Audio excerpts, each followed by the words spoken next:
actually even share my screen as I have a little presentation to show. I can't do that. Laval, can you enable me to share my screen? Or I can also do without the presentation.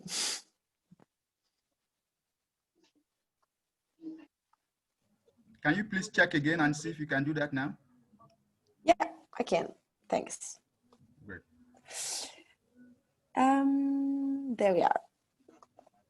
So the United Network of Young Peace Builders, a lot of you I would expect are familiar with it, but I've also seen some names that I don't recognize. So it's probably also that you aren't. We are a network, a global network of youth-led peace-building organizations in over 50 different countries. Actually, we're now over 100 organizations, and almost 30 of those are in West and Central Africa.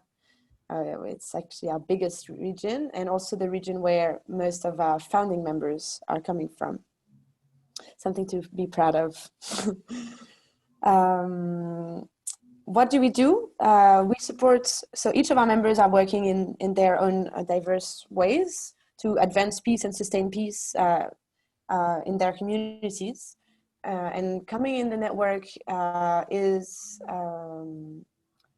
enabling them to access different opportunities, capacity building opportunities, strengthening their leadership and their agency for peace, but also networking opportunities within the network with like-minded peace organizations, but also outside the network with fellow partners and other stakeholders. And I've seen OneApp being represented in this course, so that's a good example of partnerships that's we're aiming to facilitate and to support and scale.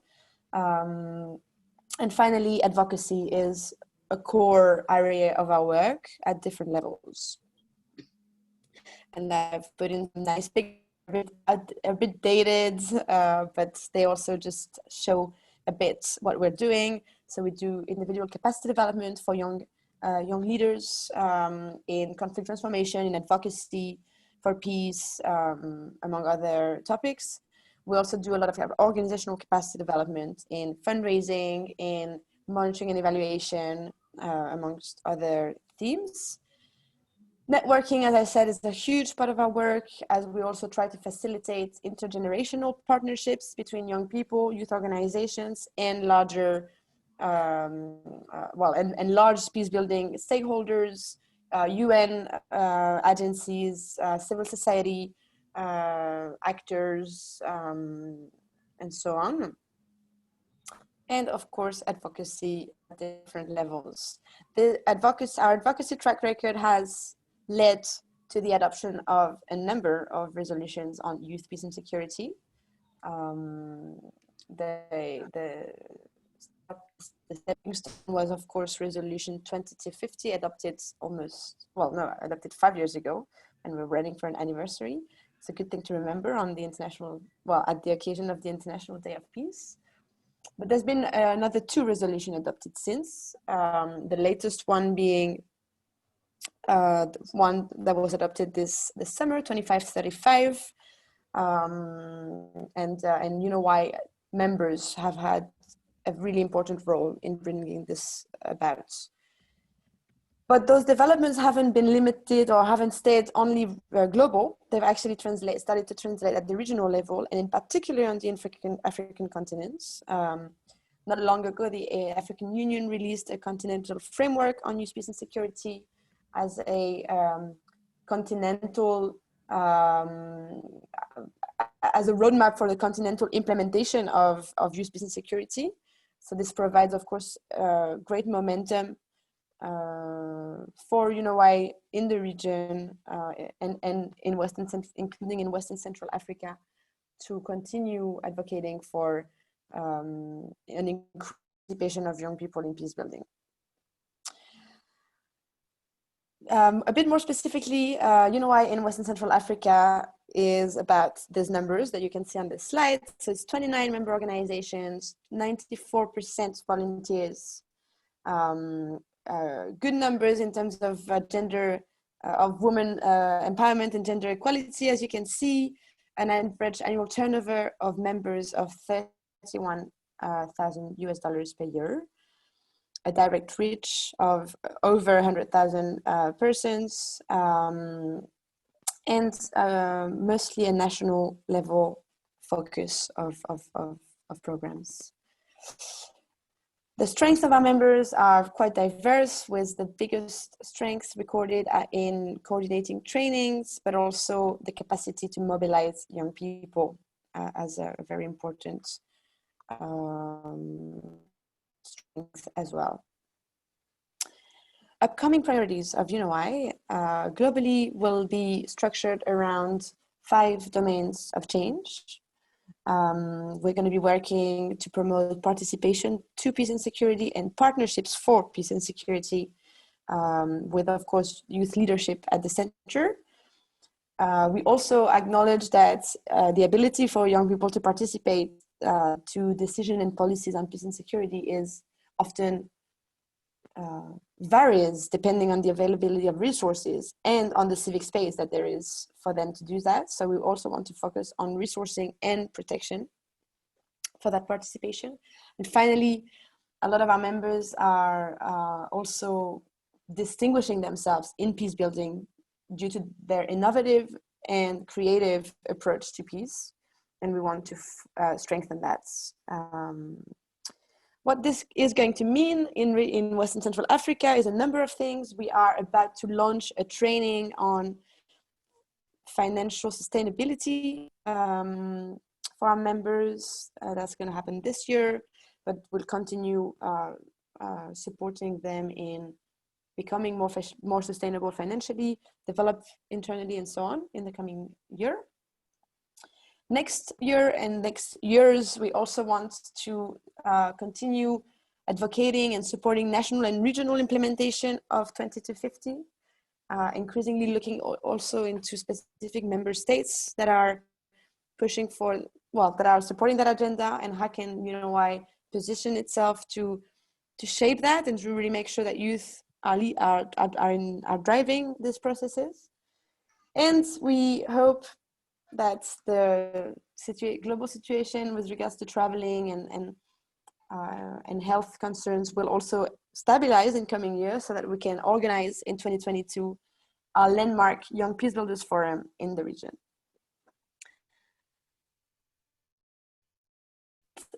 My presentation here, ask you if you have any questions, and I'm happy to answer them.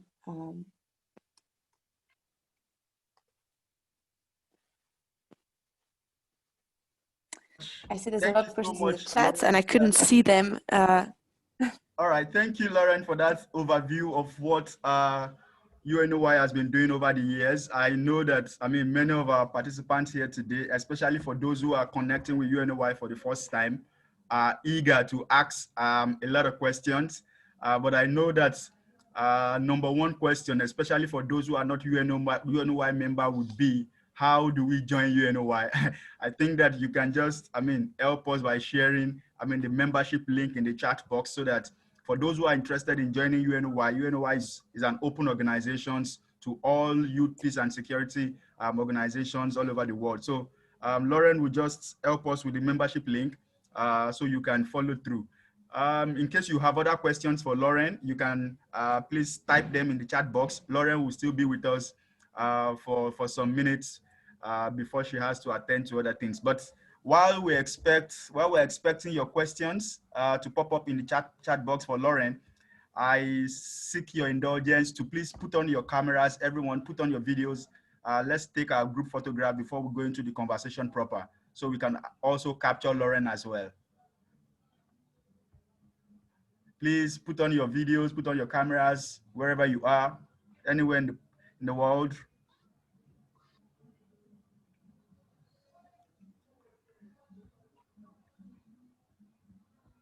Okay.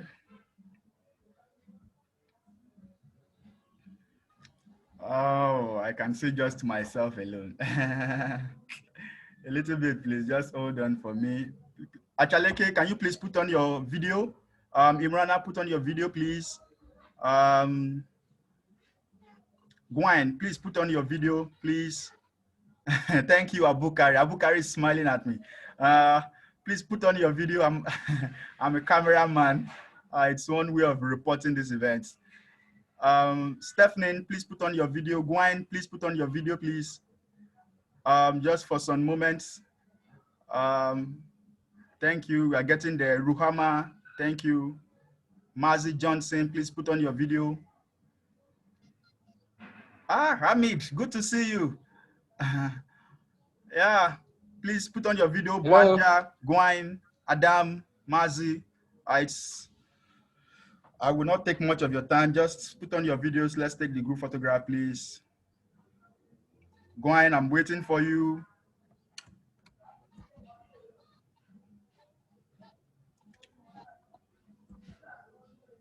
Olive. Okay, we have Ruhama. Great. We have Ruhama. Great.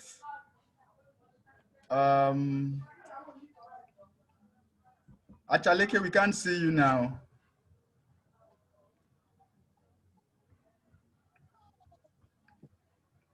Okay. 1 minute, please.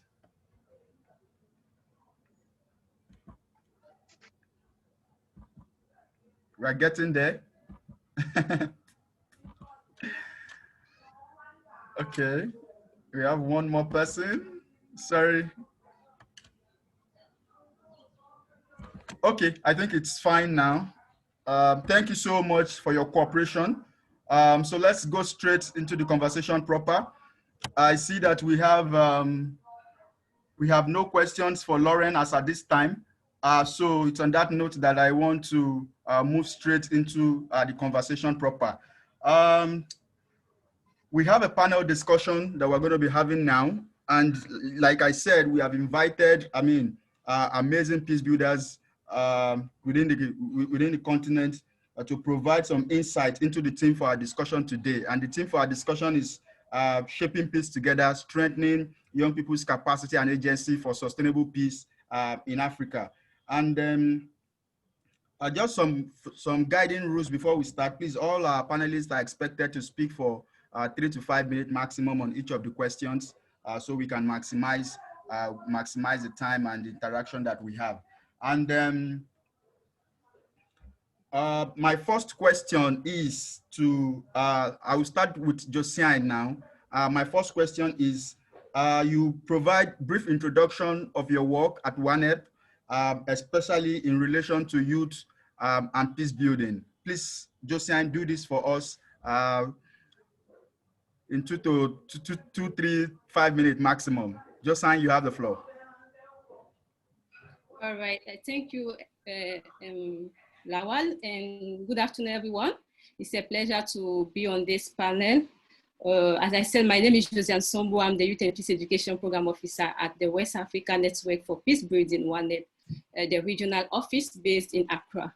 So WANEP is the leading regional organization in peacebuilding with over 20 years of experience in preventing conflict and promoting a culture of nonviolence and tolerance in communities in West Africa. So WANEP has been founded in 1998 as a response to the civil wars that plagued the region in the 90s. It has been founded by 2 young African men who believed in African solutions to African issues. So over the years, WANEP has established a strong national network in every member state of ECOWAS with over 600 member organizations across the continent operating at national and grassroots level to sustain peace and promote a culture of nonviolence. So our approach to peace building is a collaborative approach because fundamental issues that create conflict cut across various sectors, therefore require the involvement of multi-stakeholders in a collaborative and coordinated way. So our mission is to enable and facilitate mechanisms for cooperation among civil society organizations and practitioners. We also promote cooperative responses with state actors to address the root causes of violent conflict. We provide a structure through which these practitioners and institutions regularly exchange experiences and information on issues to influence policies on peace building and conflict prevention. So on the youth and peace education officer that I'm in charge, the program has been created in response to the impact of conflict on young people and youth, both as victims and perpetrators, but also in recognition of the positive role young people could play in peace building. So the ONEP's Youth and Peace Education Program is articulated through its Youth and Peace and Security Agenda, which is informed by analysis from its early warning system in line with the United Nations Security Council Resolution 2250 and related resolution, the ECOWAS Conflict Prevention Framework, ECPF, and the AU Continental Framework on Youth, Peace, and Security as a guide reference framework for advocacy to broaden youth involvement in peace building. So the objective of the program is to promote peace education as a long-term intervention strategy for sustainable peace. We promote youth mainstreaming into peace building and conflict prevention framework at all levels. We also support initiatives that contribute to the promotion of young women and men's meaningful involvement in participation, leadership, and decision-making processes. We provide technical support to youth empowerment, and we promote programs and normative frameworks to address youth-related issues.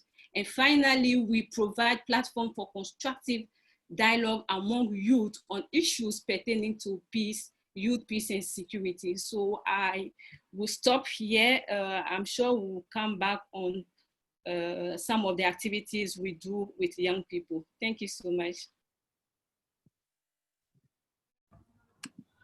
Thank you so much, Josiane, for that overview of ONEP's work. I'm happy to have, followed your work over the years.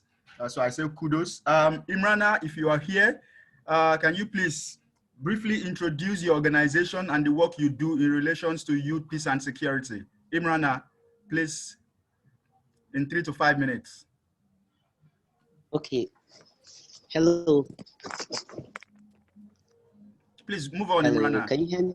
Yes, we can hear you. Okay. So my name is Imran Aladibu, as I introduced, and I am the coordinator of the Youth Coalition Against Terrorism.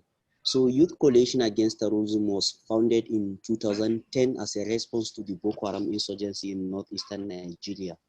Our focus is on preventing and countering violent extremism through peace education and skills training for unemployed young people. We recognize that there is deep sense of intolerance among young people, intolerance related to religion, perspectives, ideology. So we are trying to re-engineer the mind of young people to change their perceptions of intercultural relationship. And we also noticed that there are a lot of people that were pushed to join violence because of factors like unemployment, poverty, and frustration. So that is when we focus on the skills training for young people.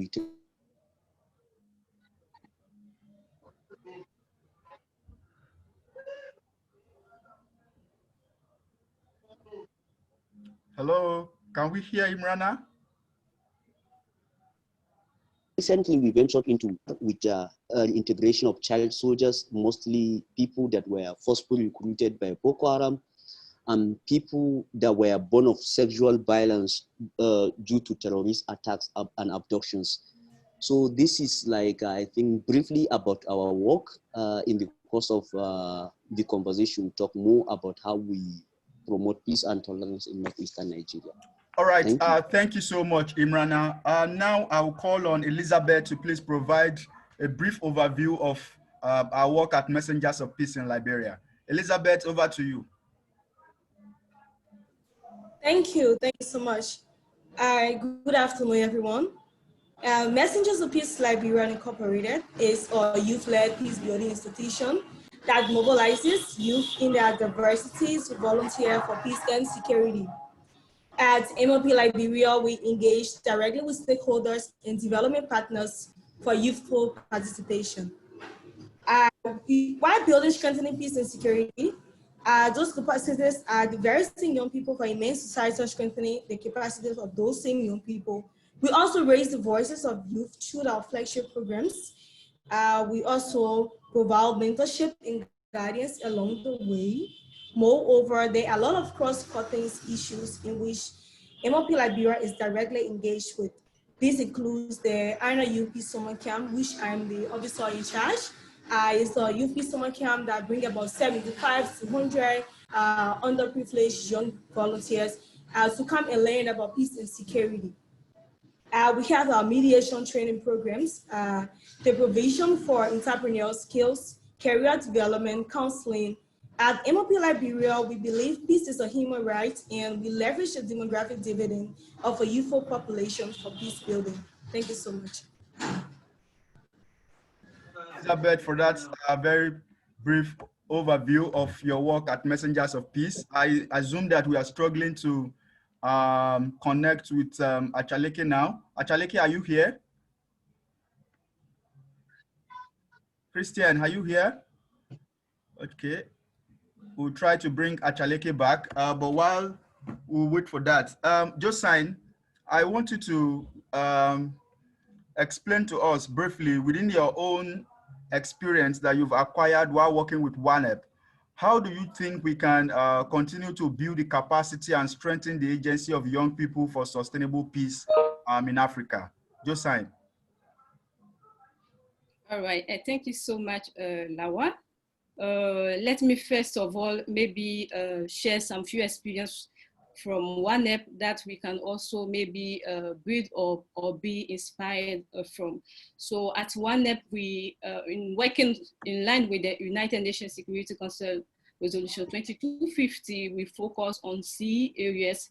We do peace education, which for us is a long-term strategy for sustainable peace. We do youth empowerment for their meaningful participation in peace processes, and we do advocacy and policy influencing to advance the youth peace and security agenda. We also facilitate and support coordinated action among youth and youth groups to ensure an effective implementation of the youth peace and security agenda.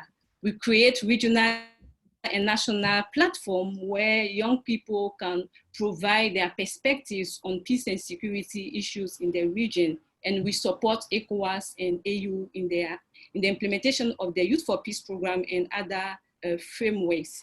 So on the youth, how do we strengthen young people's capacity and also agency to meaningfully participate to peace and security in our, strengthen peace and security in our region? I think one of the factors that we could look at is confidence building.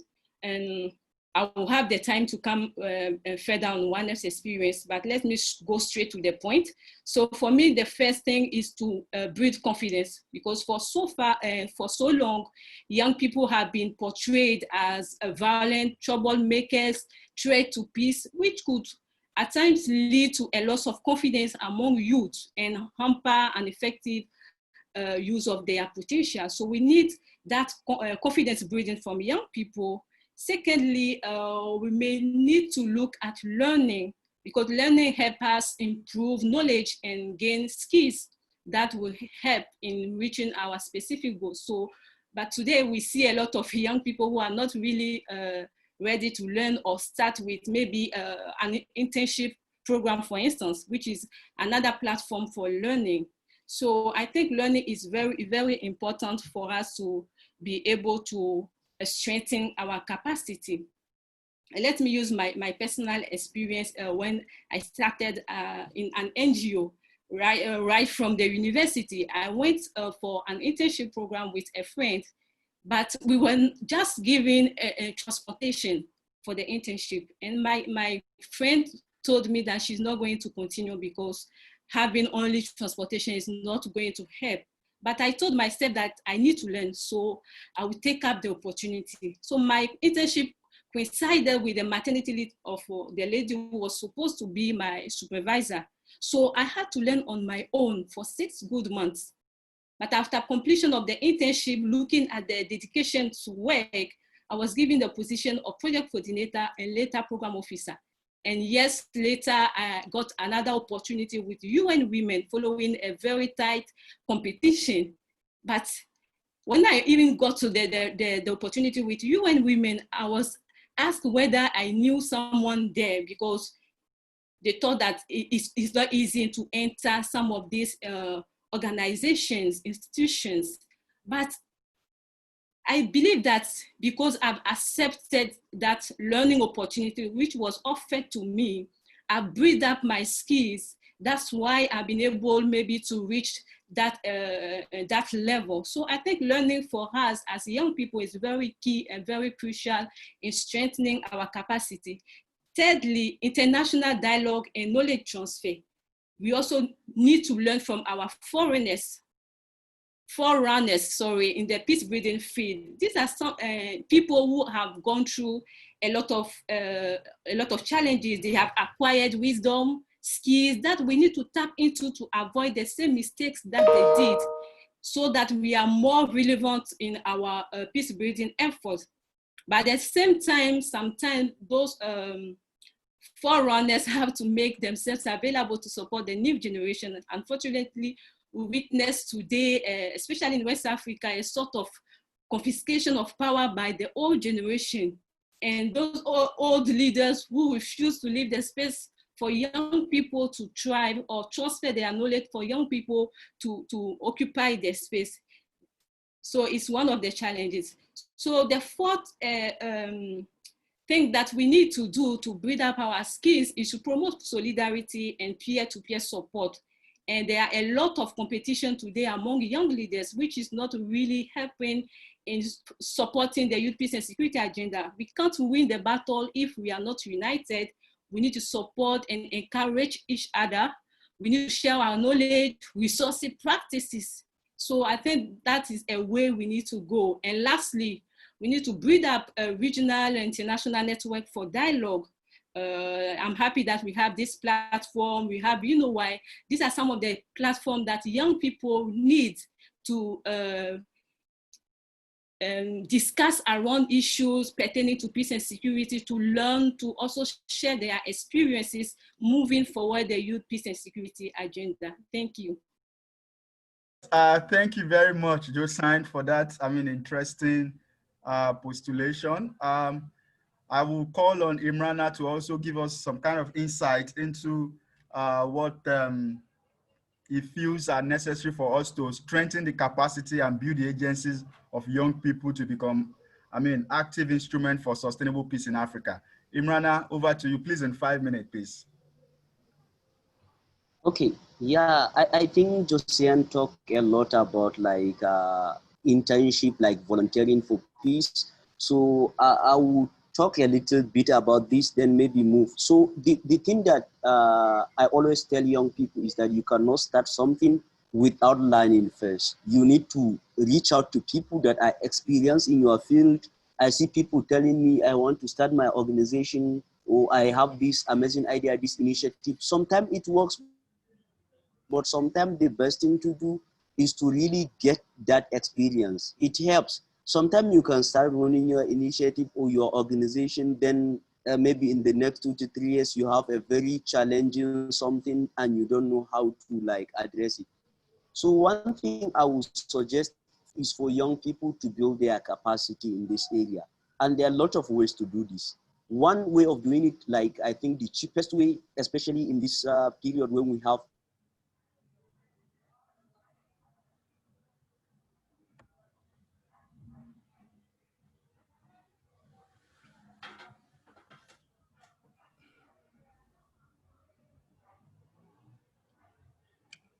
Hello, Imrana. Hello, Imrana. Is there any other person who can hear Imrana? No, we can't hear him. No, I can't. We can't hear him. I can't. All right, let's hope that Imrana will jump back as soon as possible. Elizabeth, do you want to take on the question before Imrana comes back? Yeah, sure. Yeah, sure, I can.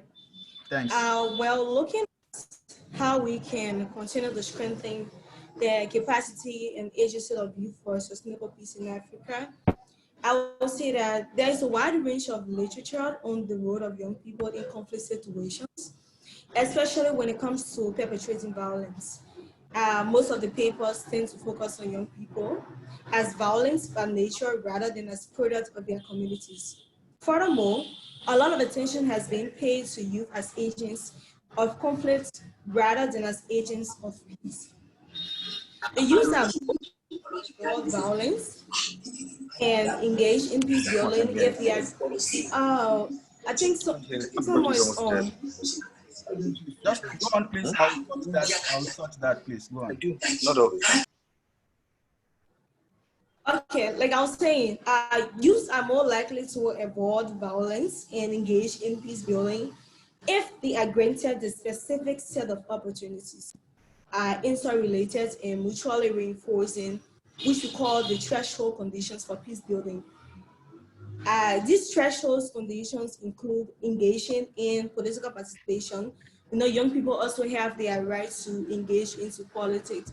But looking at it, we should know that we, the young people, we should also focus on the positive side and not the negative side of being engaged into politics. We also training youth for the workplace.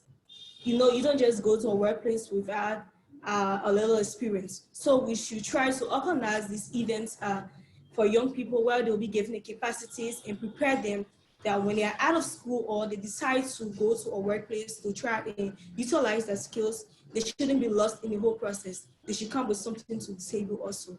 It gives them a high self-esteem, it encourages them to move forward, it encourages them to grow and see how best they can encourage other young people to get capacities before going into activities. We look at building youth conference and self-esteem. Like what I said, building that self-esteem, because majority of the young people, they are not engaged into these activities because of low self-esteem. We see that on a daily basis from Messengers of Peace Library Incorporated, where we do our community engagements. We go into communities, try to interact with young people while they're not engaged in these activities, and if they would like to be engaged in these activities. But majority of them, they are afraid to speak up because they feel that when they speak up, they are not of the top class. They don't have that high self-esteem. When they speak up, their words won't be heard. Their voices, everything will be looked down upon. Like they won't even have that space within the society. So it's one of the great issue of young people not being able to partake into these things. So if we see that we can help them in creating that self-esteem, if we actually help them in making them to believe in themselves, it'll actually be a great thing, and it will strengthen our capacity and the Agency for Youth in Sustainable Peace in Africa. It will help them to be more engaged in helping to make a world a better place. Thank you so much. All right, thank you very much, Elizabeth. I appreciate your contributions. They are very apt. So that we make this conversation very, very interesting, interactive, and engaging, I would open the floor now briefly for our participant to also say one or two things as regards strengthening the capacity and agencies of African youth for sustainable peace. So if there's anyone among the audience who is willing to also make some intervention at this point, before we move on with our conversation, you may signify or, take the floor now. Isaiah wants to say something. Isaiah, please, you may speak. Thank you. Hello, good evening to everybody from Ghana. Just like I did in the introduction at the chats, I said I am Issa Tohashamsu, the founder and executive director of African Students for Interfaith Tolerance, a youth-led organization that we created after 2019 horrific attacks in New Zealand and Sri Lanka. And I'm so grateful and blessed to be part of this network and be part of this particular discussion. Yeah, first of all, I'd want to first of all commend your panelists, most especially Madam Josiane Sambo. Pardon me if I've not been able to pronounce her name well. She spoke elaborately on some of the things that I wanted to actually mention. Because as young people and as young peace builders, one thing that I've realized is a big challenge to the movement is as a platform, is the opportunity to get the necessary skills. So one thing that I want us to look at is the skills, the training. Young people should be at the stable. Young people should be in the room, outside the room, close to the room, but they can only do that with the necessary and the requisite skills. So I keep telling my others that, look, hey, we need to get the skills. We need to have the skills at bear. Once you get the opportunity to sit on the table, you would have the skills to be able to make everybody know that, yes, indeed, young people should be given the opportunity to lead. But apart from the skills, young people need the opportunity to be able to show the skills they have. Okay, it is not enough to always see young people as violent agents, but it's important that we give young people the opportunity to talk. We give young people the opportunity to express what they have. And that is why I'm excited that this network is there. And that's why I'm excited that I've been able to take part. Getting the opportunity to talk is important because I've realized that over the period, we are being talked to as young people. You even see the people who are leading us and leading youth-led organizations are actually not even young people. So it's just like young people are always being told. Young people are always being told. So it's time we give young people the opportunity to contribute significantly to the discussion. So I've mentioned two things: the platform, the training, and the opportunity to also share their skills in peace building. Thank you very much. And I asked how we were able to join the UNOY network because we want to work with a lot more young peace builders across Africa to promote peace and security. Thank you very much. All right. Thank you very much, Isa. Starting from the last, I think that Lauren already shared UNOY's membership link on the chat box. You can just go through and follow the processes. Do we have anyone who is willing to make any intervention, observation, question at this point in time before we proceed with our conversation?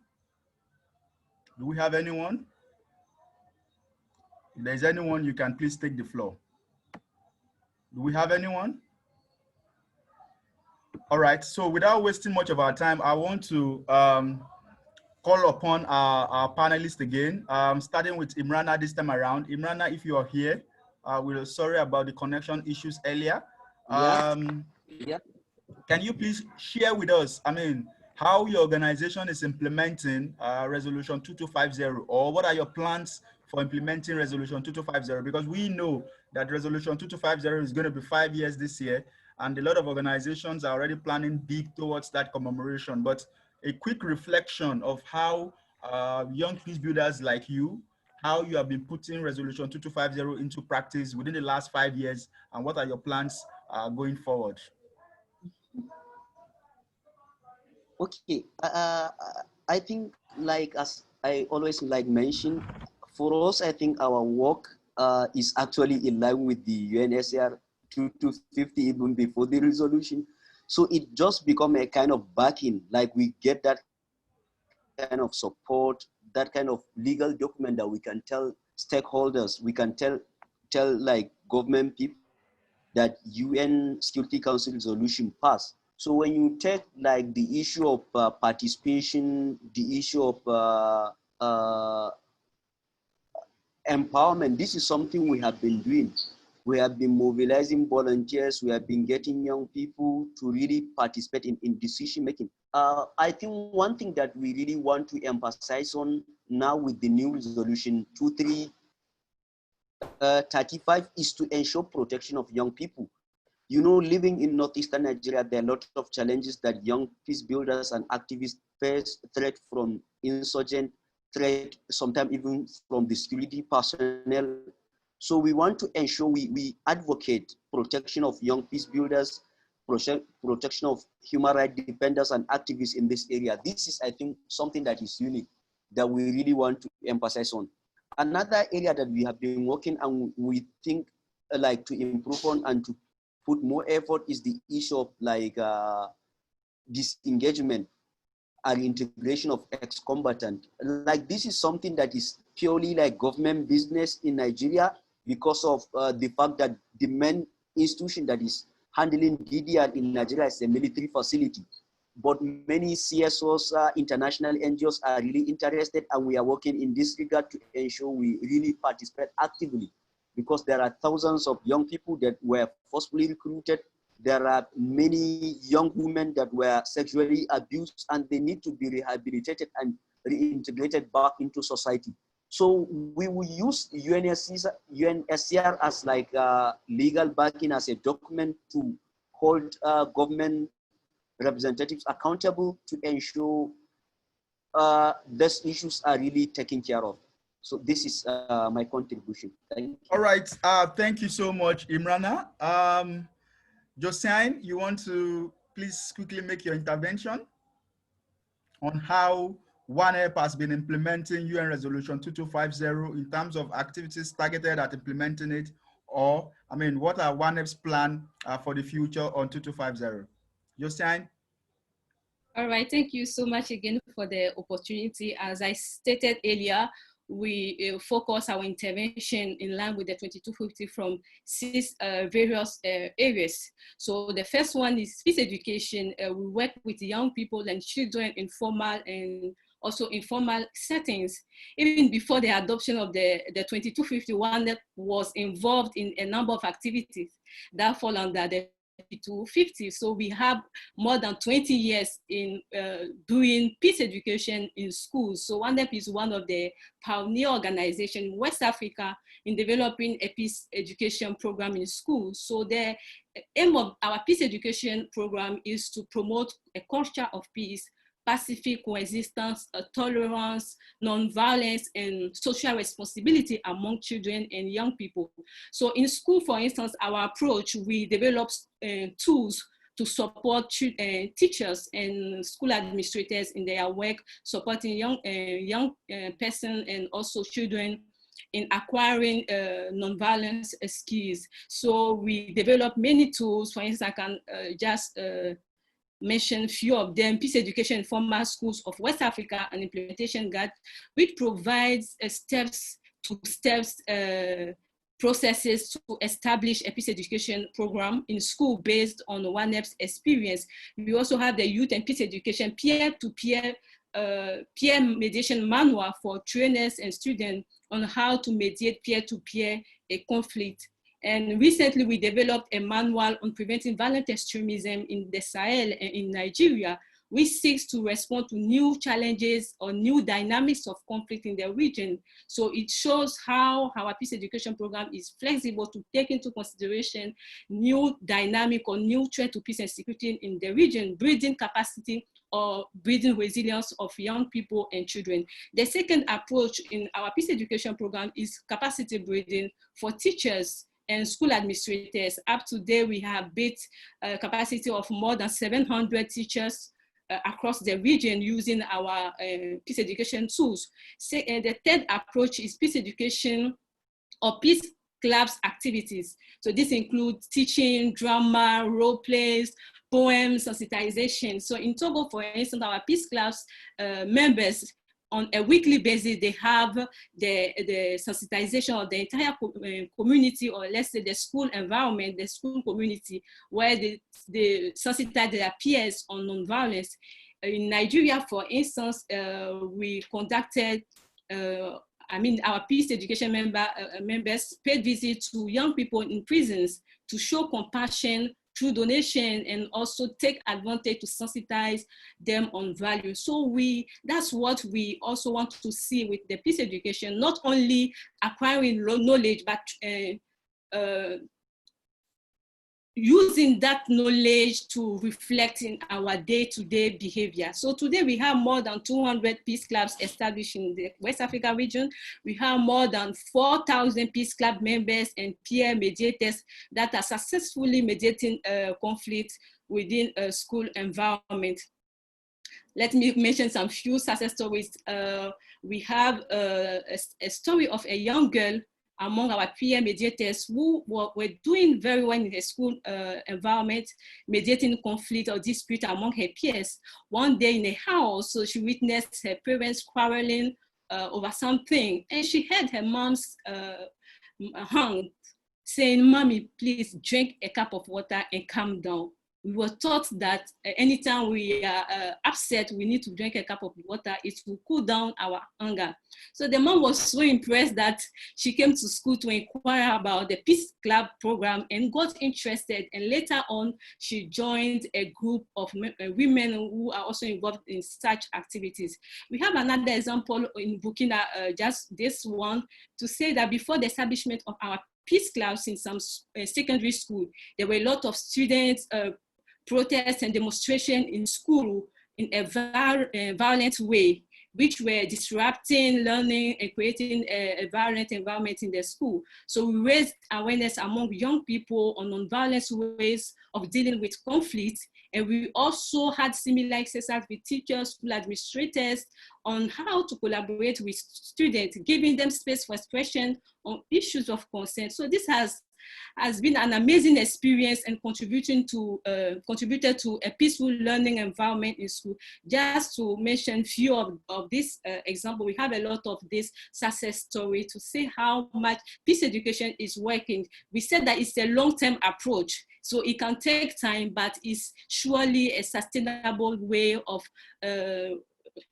strengthening peace and strengthening security in our various communities. Secondly, we do the peace education program also within communities. So we have two approaches within the communities. There is a context, in the context where there is existing youth structures, we work with them, building their capacity to also enable them to engage with their peers.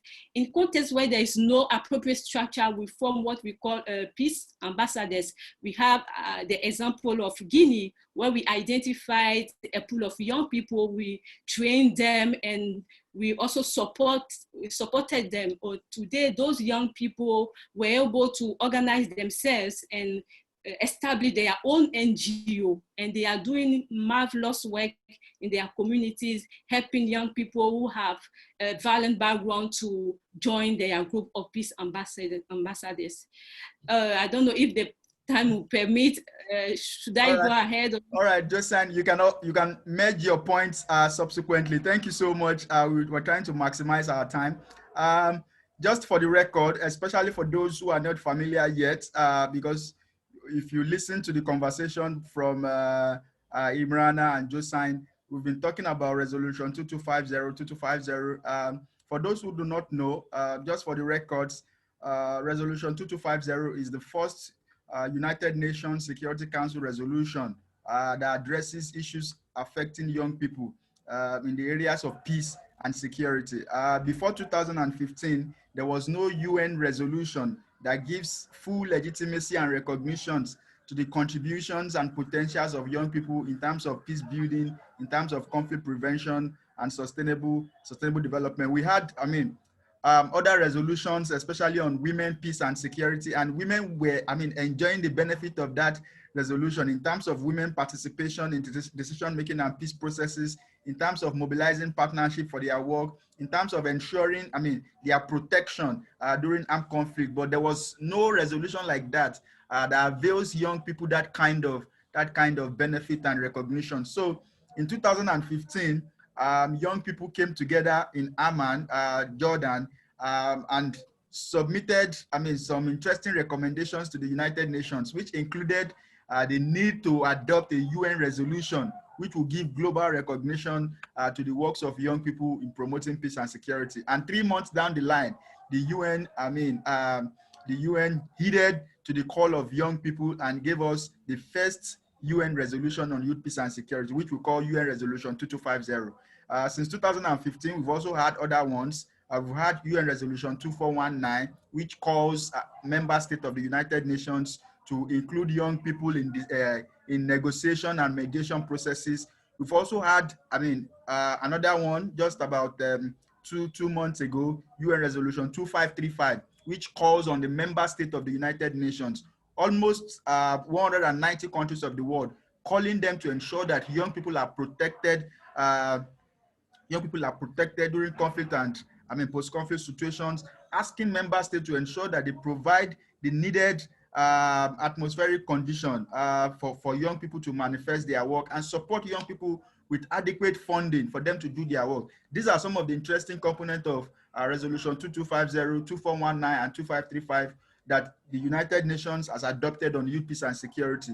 So it's on that note that I would like to call on Elizabeth now to also provide some insights into what Messengers of Peace has done, especially as regards implementing Resolution 2250, or what are the plans of Messengers of Peace going forward.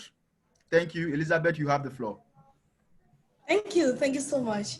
At Messengers of Peace Librarian Incorporated, UNSCR 2250 is actually reflected in our day-to-day activity. We believe moving beyond policy into action with protocols on the YPS agenda. We gave youth easy access to platforms where they volunteer for peace and security in order to ensure the increased participation of youth in peace building and the preventive of conflicts. We further build the capacities of youth who are involved with peace building activities and work with disadvantaged groups in the areas of reintegration, enhancing social cohesion.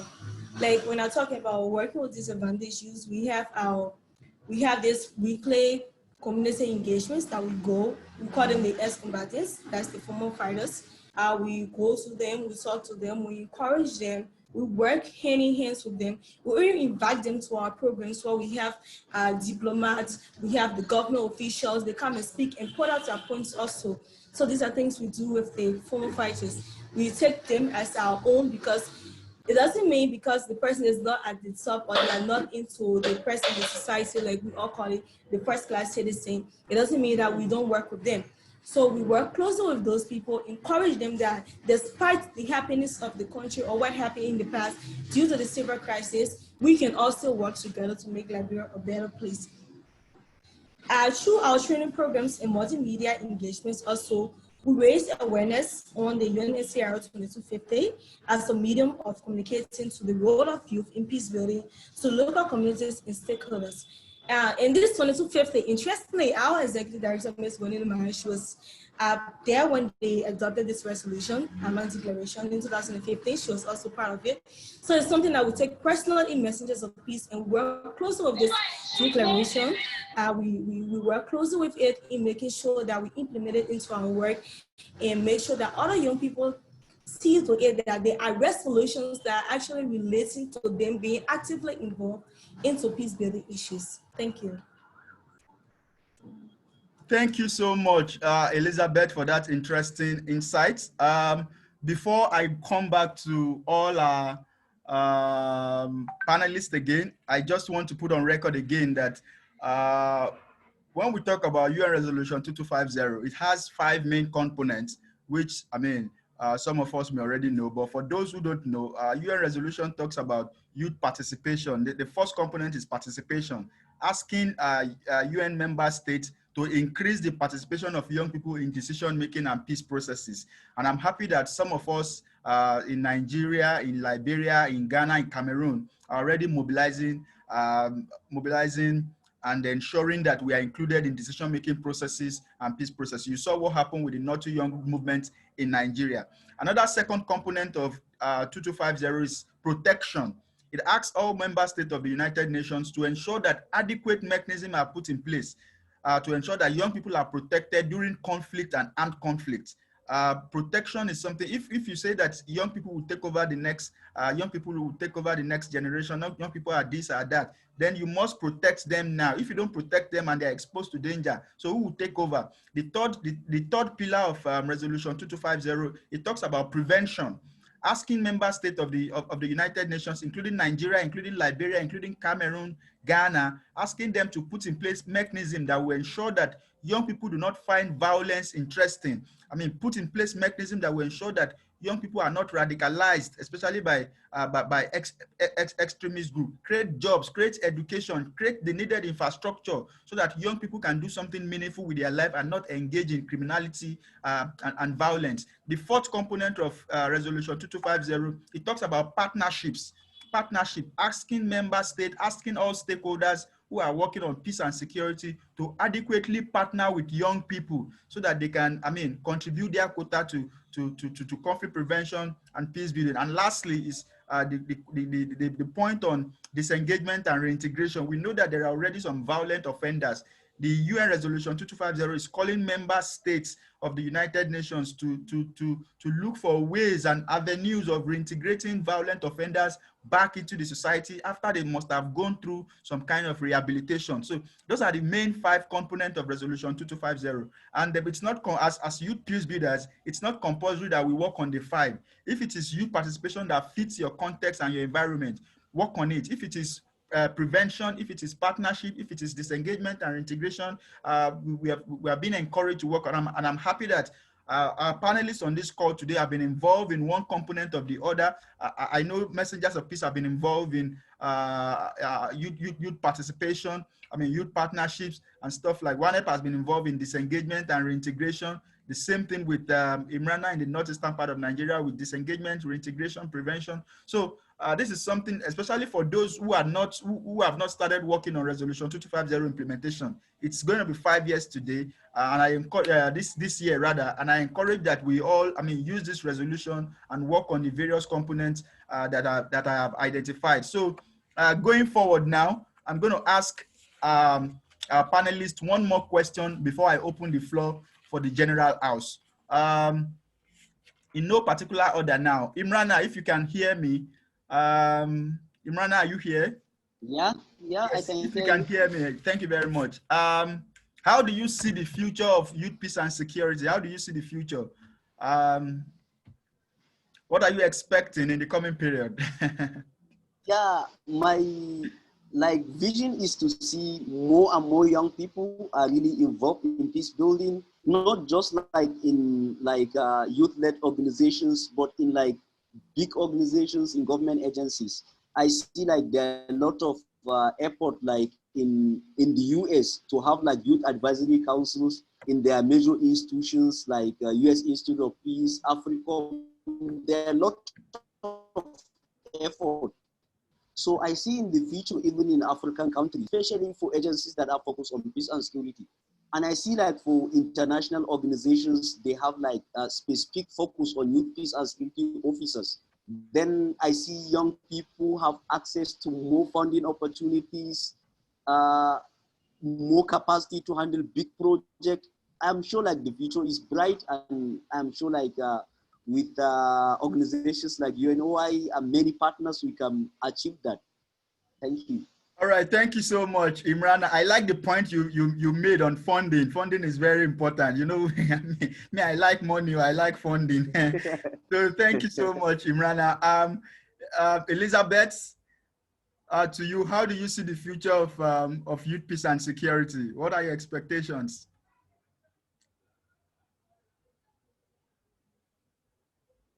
Elizabeth, you are muted. Can you please unmute yourself? Oh, I'm so sorry. I'm so sorry. I thought it's understandable. Yeah.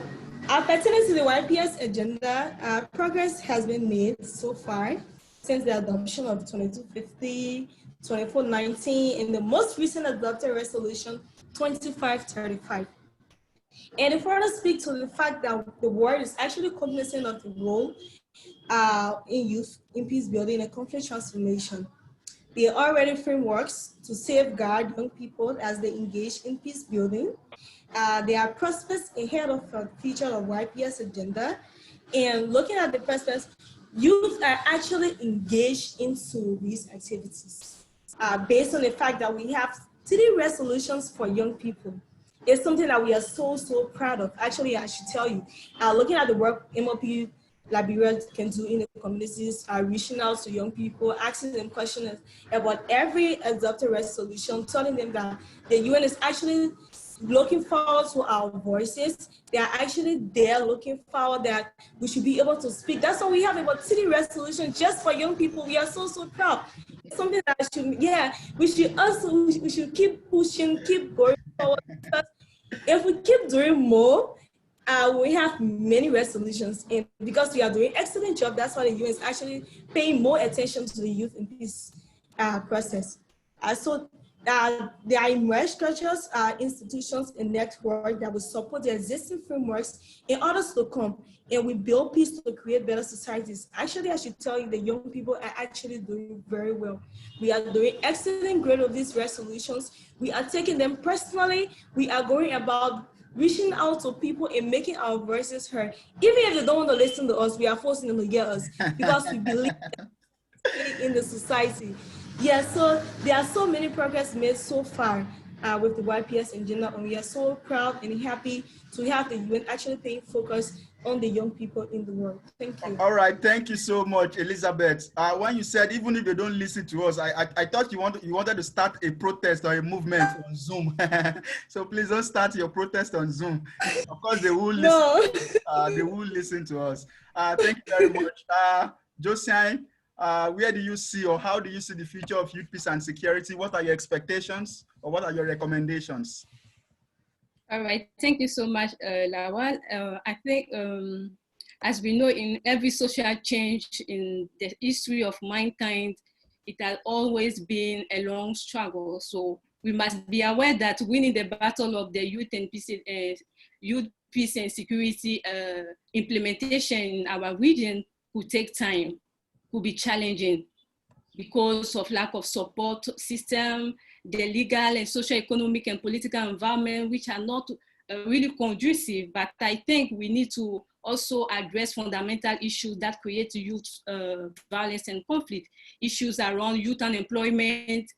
Young people, as we know, are 3 times more likely to be unemployed than adults. And this situation of unemployment has been even exacerbated by COVID-19.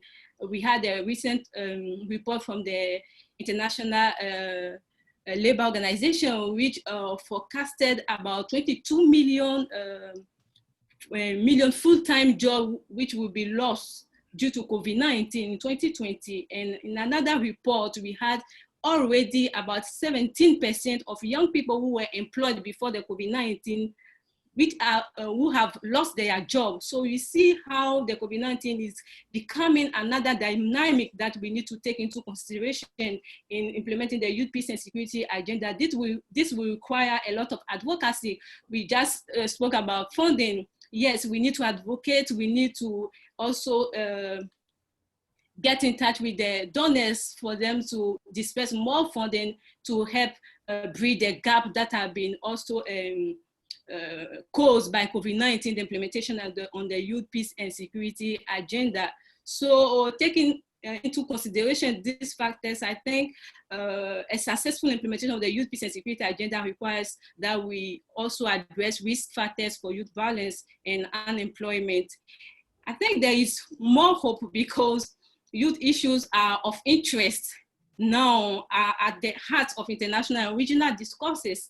There are more support from development partners and also regional organizations like ONEP.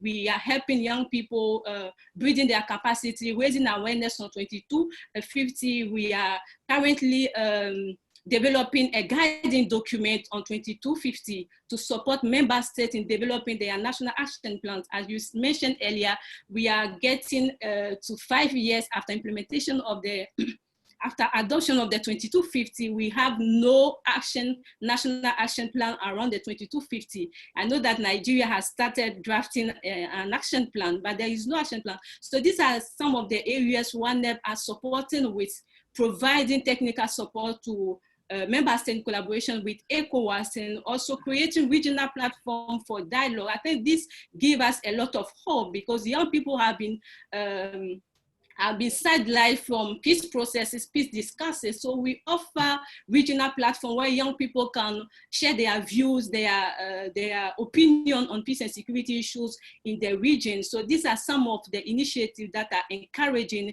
and we hope that there is future for the youth peace and security agenda. We also have now emerging a strong youth organization and movement around the world that are carrying out the youth peace and security agenda. We have the opportunity to learn also from the 1325, which has been adopted earlier before the 2250. So we have the opportunity to learn from lessons from the 1325 implementation, identify gaps and also successes which we can bridge up, bridge on in line with the youth peace and security agenda. Thank you so much.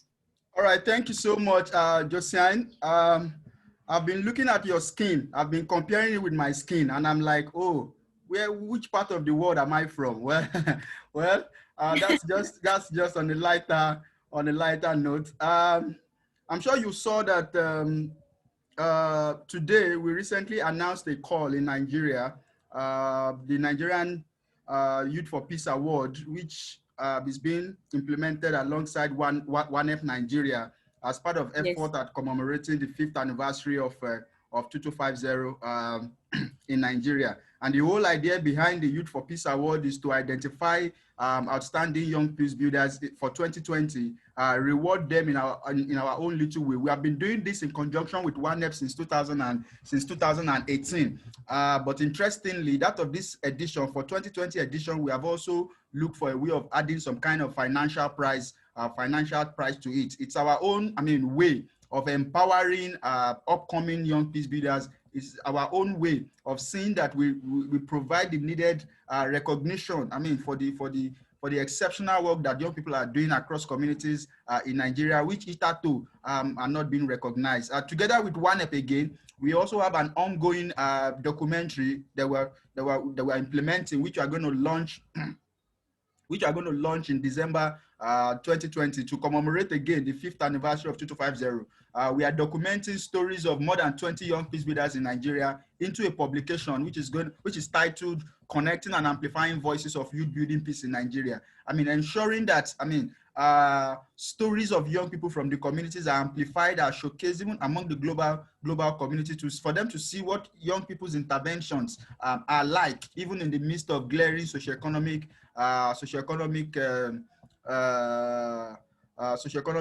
challenges that we face. So I know ONEP has been doing a lot, especially for ONEP Nigeria, and I know that ONEP Regional is also looking in that direction. So thank you so much, Josiane. It's on that note that I want to open the floor again for our participants. If there's anyone here who has any intervention to make, questions to ask, contributions to all that you have heard here today, please, you may signify or speak up. Do we have anyone like that? Do we have anyone who wants to speak on all the things that have been discussed here today? We've talked about, how we can together strengthen young people's capacity. And Issa raised his hand. Someone raised his hand. Issa. Okay. Issa, is this a new hand or the old one? Okay, I see it's the old one. Do we have any other person again who wants to make any intervention, contribution as regards how we can together strengthen the agency and capacities of young people for sustainable peace in Africa? If you have questions, please, ask them. If you have contributions, please, you have the floor. Anyone? All right. Hello. Yes, please speak on. Okay. Thank you very much once again for this opportunity. I would want to start my conversation by asking us to review some of the structures and systems that have been put in place. So for instance, the requirements that are always given for young people to get opportunities as in internships and skills training. So there can be an internship program that is focused on getting young people. And we are looking at 15 to 35 years, mostly focusing on people below the age of 25 years. And the requirements be like somebody who should have an experience in international NGO for like 2-3 years or 4 years or 5 years. That alone bars millions of young people across the continent from taking part in internship programs. Again, with funding opportunities for young people and young youth organizations, they are so rigorous. They put in place rigorous kind of limitations as in the requirements. So we should first of all be looking at how we can reorient these things and ensure that we rope in a lot of people to join in. Because once you put in these requirements, what you do is that you kick away a lot of the population. So there can be opportunity for young people to come and learn, and the requirement they will give alone cuts even the you may not get that kind of requirement from people who are below the age of 25 years, because when will they graduate from school, when will they get employment, and when will they be able to acquire those skills to still fall under the age limit of 25 or 35 years. So when we talk about empowering young people, we need to take a deeper look at some of the barriers that we put in place. So quite apart from that, sorry if there is noise here, I'm kind of outside and just saw the email and I had to join in. Sorry for that. Quite apart from that, with funding, I think as young people and youth-led organizations and networks, we need to let governments, NGOs, and everybody understand the work we do. And because most youth-led organizations and young people have limited expertise in writing the finest proposals and engaging the best people for sponsorships and the rest. So how do we still ensure that we have funding for these youth-led organizations and young peace builders across the network? Okay. And I would say that the hardest part of it is young peace builders in Africa, most especially in a pandemic. All right. Isaiah, where are you based? Yes, Ghana. Ghana, okay. We are based in Ghana. All right. Thank you so much for that, for your questions and observation. Quickly, I just want to respond to a few of the things that that you have mentioned. Some are things that we have to take on internationally. Some are things that we need to address locally, and that involves you particularly. On the issue of funding that you talked about, there is now some kind of international movement, international advocacy and lobbying around funding, especially for youth-led organizations and young people. In a report that was done, in a report that was released by UNOY in 2017, thereabout, we discovered that, more than 49% of, youth-led organizations that we sampled operate on less than $5,000 annually. And that's, if you understand what I'm talking about, $5,000 is pretty much very low. When I talk to regional institutions, international partners, and I mentioned to them that for my own local organization now, the organization that I lead in Nigeria, Building Blocks for Peace Foundation, we have not received $5,000 since, since we started the organization, but a lot of people do not believe.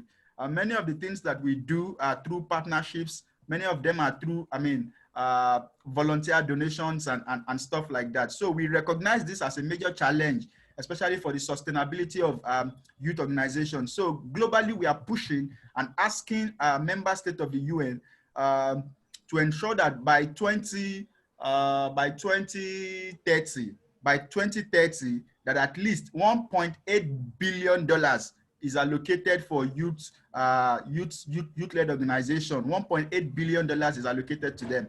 This is something that is still gaining momentum, and we hope that, we can also use the commemoration of 2250 to also amplify this, and hopefully, whether some of these regional institutions, INGOs, diplomatic entities, and other donor communities, whether they will listen and allocate $1.8 billion for youth peace issues is something that is ongoing. Then on the second point that you mentioned about the age barrier, age requirement for, entering into some of these non-governmental organization opportunities. In Nigeria, there is a bill now that has been presented to Nigeria's legislative body, saying that the age limitation that is usually attached to job announcement and job application be removed. That is still in the offing. It's something that is being debated. Just like every other African country, when they announce job and as part of their requirements, you see from let's say from 20 to 25, no more than 25, especially for those who work in the banking sector some government parastatals, and so they say maximum age is 25. Then those who are above 25 cannot apply and they will remain unemployed. This is something that is being addressed in the legislative body of Nigeria. So it's something that you can also take up in Ghana. I mean, by working with your peers, submitting a bill to your legislative body, asking that that kind of requirement is removed totally. So those are my two responses to the points that you raised. And we can also talk after this meeting to also connect you with some of our members in Ghana and see whether you guys can explore any possible partnership. So any other question, any other contribution from anyone before we close this meeting? It's been an interesting conversation so far. Josiane, you want to say something? Yes, quickly on the age limitation and some hindrances to young people, maybe learning opportunities. I think one of the key areas that we need to look at is partnering with the private sector. You see, they have, the private sector employs a lot of people, a lot of young people. So as part of their social responsibility, we have to let them understand that any situation that affects peace is also going to affect their enterprises. So there is even an advantage for them to open the floor, to open the stage for young people, facilitate internship opportunities, facilitate employment. So we need to collaborate with the private sector. And on fundraising, I think more and more donors are encouraging this kind of consortium around, with organizations. Most of the time we go individually and we are not, how do we call it? We are not, I mean, we don't have the strength, enough strength in terms of capacity, financial capacity, in terms of administrative capacity. We don't have when we go alone. And this is some of the reasons why most of the organizations fail when it comes to fundraising. So at times on specific issues, and I even mentioned in my presentation that what we need as young people is to be united. We need to collaborate. We need to come together. There are some call for proposal where we see strength from other organizations. Why not coming together and submit a strong proposal? I'm sure that if we also use that option, it could be very helpful. Thank you. This is my little contribution. All right, thank you so much, Josiane. Again, I see a lot of people here who are here to talk. Gwen, you don't want to say anything. Gwen, if you are willing, you have the floor. I see Omoyeni too here. I see Muhammad, I see Riam, I see Mr. Hamzat. Please, you have the floor if you have any interventions to make before we close the meeting. Hello, Gwen. Mr. Hamzat, Omoyeni. Is there anyone coming on board?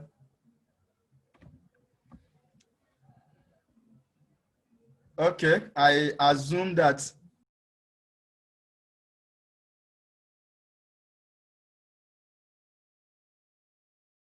something now.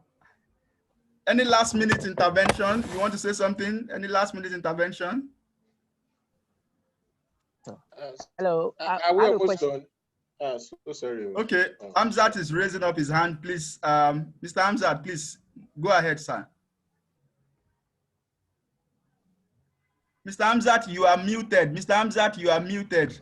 Please unmute yourself. Okay. Can you hear me now? Yes, we can hear you. Please go ahead, sir. Yeah, great. Thank you for the opportunity. My own is neither a question nor a comment. I just want to appreciate youth peace builders across the.